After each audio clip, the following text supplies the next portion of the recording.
자, 첫 번째는 수력 발전이 있습니다.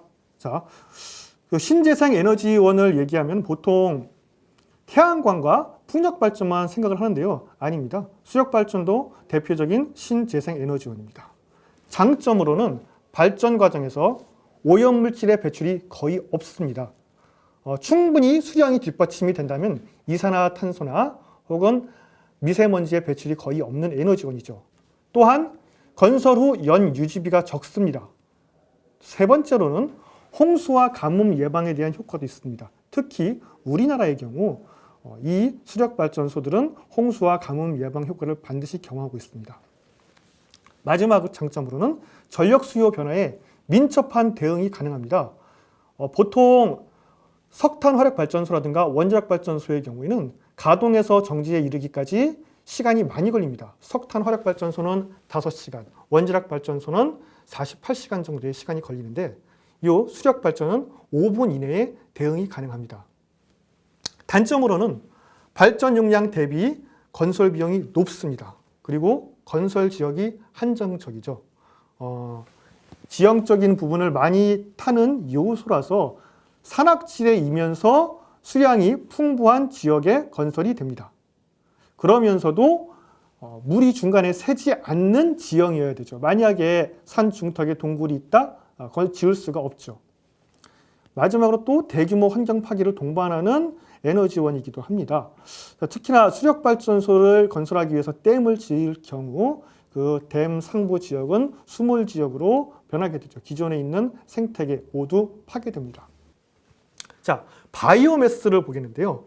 바이오매스는 목재나 곡물, 가축 분유 혹은 미생물 등 생물체를 이용해서 에너지를 생산하는 에너지원입니다. 장점을 보면은 생물체의 생장이나 재배를 통해 지속이 가능하고요. 그 다음에 생명체를 이용하기 때문에 에너지원 생산으로부터 소비에 이르기까지 탄소 중립적인 에너지원입니다. 그리고 석유 기반의 화학 산업을 대체할 수 있을 가능성이 있습니다. 단점으로는 땅에다가 식물을 키우고 나무를 키우고 미생물을 키워야 하다 보니 많이 사용할수록 토양 영양분이 고갈되는 단점이 있습니다. 그리고 벌목, 벌초 등의 과정에서 토양 침식 및 유실 우려가 있죠. 그리고 마찬가지의 이유로 야생 동식물의 서식지가 파괴가 됩니다. 또한 식수 오염 및 미세먼지 오염 가능성이 있는데요. 이건 왜 그러냐면은 그 바이오매스가 식물을 키우자면은 비료를 줘야죠. 그리고 농약도 줘야 됩니다. 그래서 식수 오염의 가능성이 존재합니다. 또한 이 바이오매스 어떻게 에너지 냅니까? 화력발전처럼 불에 태워서 내죠. 그래서 미세먼지 오염 가능성이 있습니다. 태양광 발전의 장점은 건설 이후에 오염물질의 배출이 거의 없습니다. 여기서 오염물질의 배출은 카드뮴이나 비소, 납 등의 소재를 사용하지 않는 경우에 한정된 것이고, 만약에 이러한 소재를 사용한 저가형 패널일 경우에는 오염물질의 배출이 아예 없다라고 볼 수는 없습니다. 두 번째로 건설 뒤에 유지비가 적습니다. 단점을 살펴보겠습니다. 발전량 대비 초기 건설 비용이 높습니다. 우리나라의 경우 현재 비교적 저렴한 대규모 태양광 발전소의 경우는 1메가와트당 약 20억 원 정도의 건설비가 소요가 됩니다. 그래서 1기가와트 분량의 설비를 건설할 경우에는 약 2조 원의 건설비가 소요가 되죠. 그리고 주택의 지붕이나 건물 옥상에 짓는 루프탑 방식의 태양광 발전소의 경우 비용은 더 상승합니다. 그 다음 기상 영향이 절대적인 에너지원입니다. 햇볕이 쨍쨍 내리쬐는 날이면 100%의 전력을 생산하지만 햇볕이 없는 날에는 아예 전력 생산이 제로로 떨어집니다.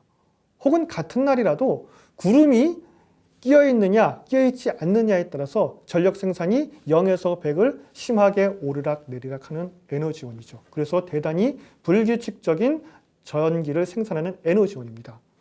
또한 대규모 건설 부지가 필요합니다.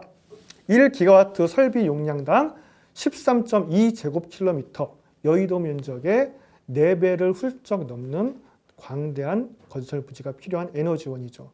조금 더 건설 입지가 좋을 경우에는 10제곱킬로미터의 건설 부지에 건설할 수도 있습니다. 그러나 이런 부지를 찾는 것도 어렵고 또 제한적입니다.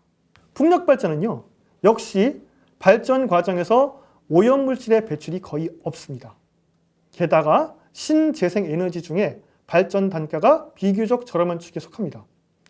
단점으로는 역시 발전 용량에 비해 초기 건설 비용이 높습니다. 메가와트당 약 25억 원에서 50억 원가량의 비용이 소요가 됩니다. 만약 1기가와트 원전 1기 정도와 설비 용량이 비슷한 풍력발전단지를 설치할 경우 약 3조 5천억 원에서 7조 원 정도의 비용이 투입이 됩니다. 그리고 날씨의 영향이 절대적입니다. 바람이 부는 날은 100%의 전력을 생산할 수도 있고요. 바람이 안 불면 0%로 에너지 생산량이 떨어질 수도 있습니다. 그 다음 대규모 환경 파괴를 동반합니다. 이게 어느 정도냐면 화면을 보면서 보겠습니다. 자, 이 사진은 오마이뉴스에 걸려있던 사진을 좀 빌려왔습니다. 자, 지금 이렇게 땅을 파헤치고 있죠. 이 땅을 파헤치는 면적이 어느 정도이냐? 바로 풍력 터빈 설치에 필요한 일격거리를 고려할 때 1기가와트당 66제곱킬로미터의 면적이 필요합니다. 보통 3메가와트 규모의 풍력 터빈의 경우 풍력발전 날개의 지름이 약 100m 정도가 됩니다. 그렇다면 바람이 주로 오는 방향을 주풍 방향이라고 하는데 이 주풍 방향으로는 풍력발전기의 간격을 풍력발전 날개의 6배 간격으로 설치를 해야 됩니다. 6배, 6배, 6배 이렇게요. 그리고 주풍과 직각인 방향으로는 약 3배 정도의 간격으로 설치를 해야 됩니다. 이렇게 해서 나오는 부지 면적이 약 66제곱킬로미터예요. 굉장히 넓죠. 근데 또 풍력발전 업계나 정부의 추산으로는 좀 다릅니다. 왜 그러냐 하면요. 자, 보겠습니다. 풍력발전 업계의 주장으로는 1기가와트당 4에서 5제곱킬로미터만 있으면 된다. 물론 원전과 비교했을 때는 굉장히 넓죠. 원전 0.6제곱킬로미터면 됩니다. 그래도 넓죠. 근데 이 아까 얘기했던 66제곱킬로미터에 비해서는 상당히 좁은데 이게 뭐냐면요. 자, 실제로 지금 이 사진에 보이는 것처럼 도로를 내고 풍력 터빈을 세울 공간을 만들 때 파헤치는 면적만을 얘기한 겁니다. 그렇게 파헤치는 면적만 기가와트당 4에서 5제곱킬로미터입니다. 이걸 감안해도요. 저는 이렇게 부지를 많이 필요로 하는 에너지원이 우리나라에 필요한 에너지원인가 좀 의문입니다.